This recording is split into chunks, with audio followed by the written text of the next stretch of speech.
Bonjour et bienvenue sur Air Padawan. Aujourd'hui, une séance dédiée à la Kral NP03. On va comparer sa puissance sur des boîtes de conserve. Je vous emmène au stand de tir voir ça dans un instant. Et au passage, on va en même temps vérifier les chronies, si vous préférez. Je vous ai fait voir des... Vous savez quoi? On va aller regarder l'arme. Je vous explique mon délire en live. Enfin, en live. Vous avez compris. Vous verrez de quoi je parle. Ce sera beaucoup plus parlant. Les images, tout de suite. Donc, voici notre Kral Puncher NP03. Ici, vous avez vu, il y a la petite molette qui permet de réguler la puissance. Je vous retourne l'arme. Hop. Vous voyez, là, ici, vous avez donc du moins au plus. Voici l'installation. Là, j'ai que 4 conserves comme ça, mais ça, c'est pas grave. J'ai fait des petits points dessus pour voir où je tire. L'idée, c'est sur 2 à 2, vous voyez, comme ça. Faire puissance minimale, puissance maximale, pour que ça fasse un visuel d'écart entre les deux puissances. Sur ce groupe de conserve, l'idée c'est le même délire, puissance minimale, puissance maximale, mais par contre imbriqué. Et pour pouvoir l'utiliser plusieurs fois, j'ai prévu 2 codes couleurs. D'accord, l'idée, je vous fais voir, je les mets tac, de façon à ce que le rouge soit avec le rouge. En fin de compte, c'est pour bien voir par où sont passés les plombs, etc. Si ça fonctionne bien. Là, hop, hop, comme ça c'est installé. Donc on va commencer par puissance brute là-dessus. Au passage, petite installation du stand, j'ai mis des draps épais, vous voyez, une bonne grosse épaisseur de drap, pour éviter les rebonds, etc., les ricochets, etc. J'espère, toujours pareil, j'espère. Allez, donc direction le stand de tir, on va faire un chrony et ensuite le premier tir pour faire ça là. Voici l'installation du chrony, je tire sur une pile de drap. L'orifice, vous voyez, ça donne bien. Et j'ai paramétré pour des plombs de 1 gramme en calibre 5,5. D'accord? Donc je vous fais les résultats après les tirs, je ne vais pas vous enquiquiner avec ça. Premier plomb, puissance minimale, d'accord? Ça fait 6 joules pour du 111 mètres,2 par seconde, d'accord? Le premier plomb, j'en tire un deuxième pour valider. Deuxième tir effectué, donc ça confirme, hein, 6 joules, 109 mètres secondes, 111, on va pas chipoter. On est dans une fourchette correcte. On va passer au tir maintenant à la puissance minimale sur la conserve, voir ce que ça donne en live. Et cette fois-ci, vous aurez les images du tir.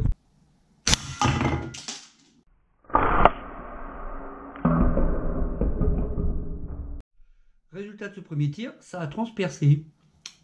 Vous voyez? Franchement, c'est trop classe, ça a fait une jolie petite trace. Ici, là, je ne sais pas si vous voyez, attendez, on rapproche un peu. Donc deuxième tir, deuxième conserve, franchement, et c'est puissance minimale, je le répète, 6 joules.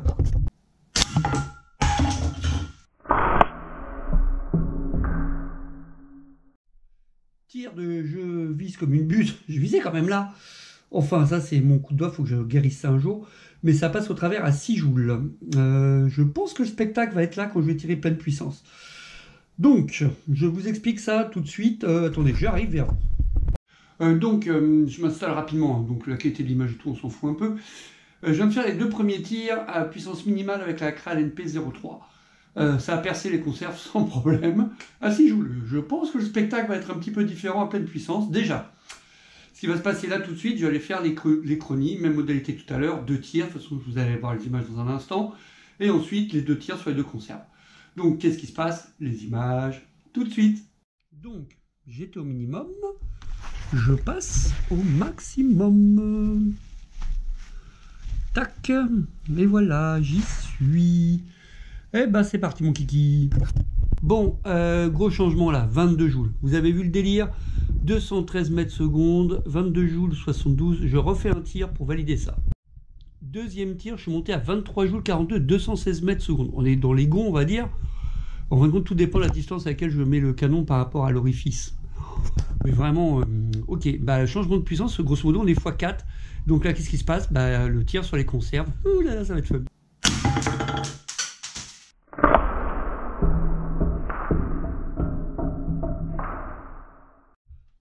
Bon, ça n'a pas chier, ça a traversé les doigts dans le nez. Je tire vraiment comme une buse, je sais pas pourquoi. Enfin bon, c'est comme ça. Et heureusement que j'ai mis mon système anti-rebond là au fond. Trop pratique, trop pratique. Deuxième tir.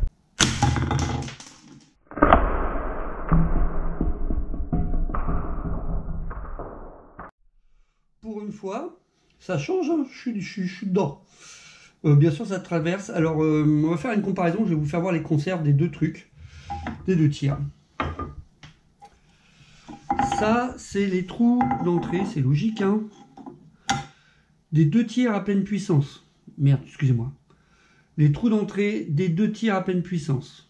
D'accord? Les trous de sortie. Attendez. Un par un, parce qu'ils ne sont pas alignés. Oh, puis je suis con. Les trous de sortie. D'accord? Ça, c'est pleine puissance. À puissance minimum, c'est là où je trouve qu'il y a une vraie différence. Déjà, les trous d'entrée sont moins nets. Regardez. Donc, puissance minimum, les trous d'entrée sont moins nets.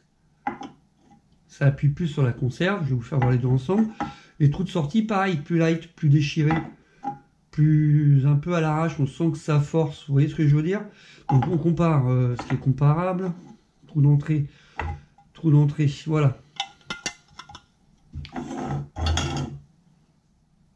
Voici. Ça, c'est trou d'entrée. Faible vitesse, ça c'est les trous... Putain, mais je suis trop con, hein. Excusez-moi. Trou d'entrée à faible vitesse, ça enfonce beaucoup plus la conserve, j'espère que ça se voit. Trou d'entrée, pleine puissance, d'accord?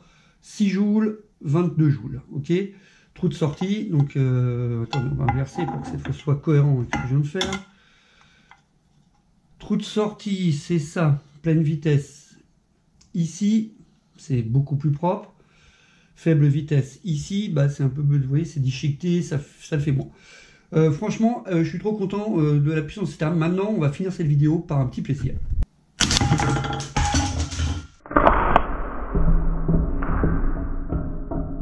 Donc, petit retour sur le tir sur les petites conserves, vous avez vu, il y a vraiment une différence de puissance nette. Je pense qu'à l'image, ça doit être encore plus parlant pour vous, parce que moi, quand je suis à 10 mètres, je tire à 10 mètres pour info, je vois pas forcément le résultat du tir, donc là je le verrai au montage, mais vous le voyez, et je pense que c'est flagrant la différence de puissance, quoi. Il y en a un, la conserve elle vole, c'est net, c'est flagrant pleine puissance légère, on sent que ça pousse un peu quelque part.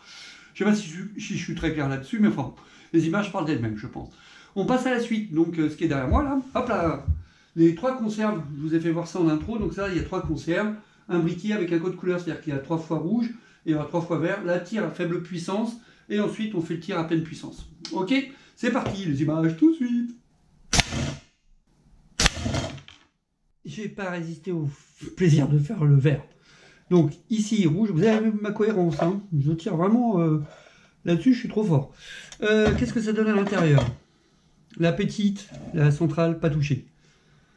La deuxième, blessée. Vous voyez là?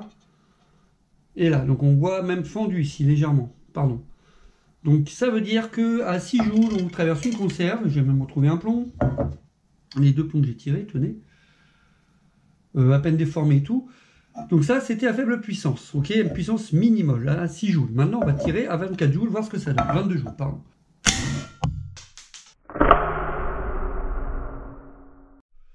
Je touche à rien, je vous fais voir, ça a tout traversé, mais vraiment, regardez, ça a tout traversé, c'est super beau, c'est tout propre, regardez ici, vous voyez un petit peu, et bien sûr la sortie derrière, on regarde en détail. Oh, magnifique. Donc là, le tir à pleine puissance, hein, il n'y a pas à discuter, on sent la différence, c'est super top. On recommence.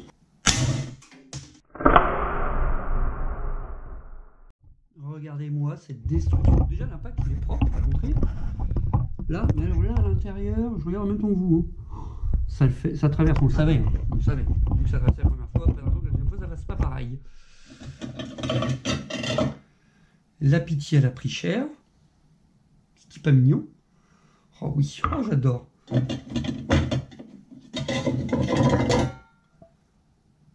Franchement, sortie nickel, c'est cool. Un petit bonus, 4 petites conserves, puissance maximale. Ouais!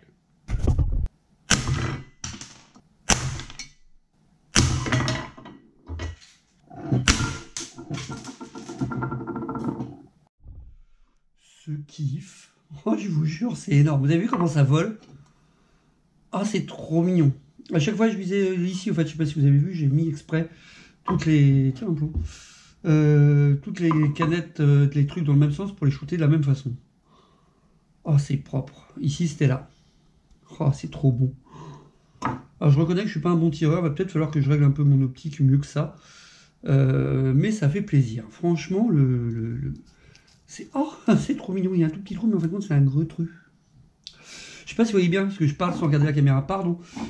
Conclusion après ce petit bonus. Donc, conclusion. J'ai volontairement enlevé mes lunettes parce que je crois que vous avez des reflets, ça doit être super chiant. Désolé, je vois des détails après, quoi.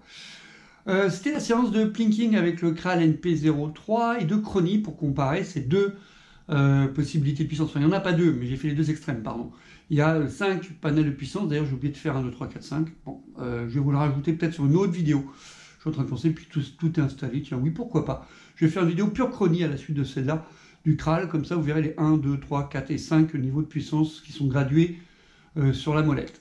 Tout il en est qu'en termes de puissance versus conserve, vous avez, j'espère, bien vu qu'il y a une réelle différence entre 6 joules et 22 joules. Ce que je dis paraît évident quand on réfléchit aux chiffres. Mais visuellement, je trouve que c'était sympa à faire, très marrant, très ludique. C'est rigolo de voir la différence d'impact, le bruit aussi, etc. Je ne sais pas si ça rend à la caméra. J'aimerais bien avoir un jour un vrai matos pour bien vous faire ça. Enfin, détail. Tout il en est que je me suis bien amusé. J'espère que ça vous a plu. Que dire d'autre? Qu'est-ce que j'oublie de dire des trucs? Oui, non, j'ai tiré avec des plombs, j'ai oublié de vous dire ça, j'ai tiré avec des plombs Gamo à 1 gramme. Standard en calibre 5.5, nous sommes, puisque ma Kral est en calibre 5.5. Vraiment, je me suis bien amusé, j'adore le pouvoir destructeur. Très content de ma nouvelle bidouille là, pour éviter que les plombs partent dans tous les sens, etc., en rebondissant contre le bois. Donc voilà, vous mettez un drap plié dessus, franchement, ça fait le boulot, quoi. Bien sûr, vieux drap, sinon un problème, parce que ça a quand même fait des trous. Bah voilà, je crois que j'ai plus rien d'autre à vous dire. Sur ce, je vous remercie pour tout, comme d'habitude. Je vous remercie de m'avoir regardé et je vous dis à bientôt sur Rare Padawan. À bientôt, ciao!